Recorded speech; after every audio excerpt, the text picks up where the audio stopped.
ఇప్పుడు మీరు చూస్తున్నది 11వ శతాబ్దంలో ఇప్పటి తెలంగాణ ప్రాంతాన్ని పడమటి చాళుక్యులు పాలిస్తున్న కాలంలో ఏకశిలతో నిర్మించిన ఐశ్వర్య గణపతి విగ్రహం.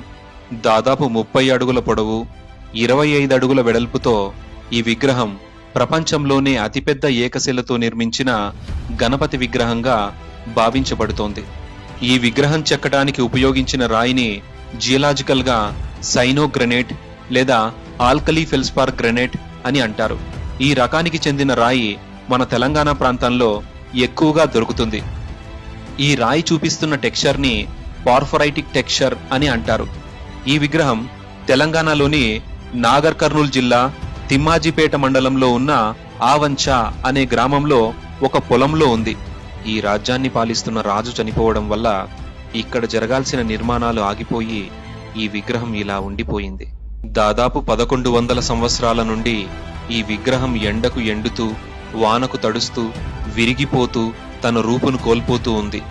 ఈ విగ్రహం పైన రాయితో ఒక మండపం నిర్మిస్తే 1000 సంవత్సరాల చరిత్రను భావితరాల కోసం పదిలపరిచిన వారవుతామని గౌరవ తెలంగాణ ముఖ్యమంత్రి గారికి నా మనవి.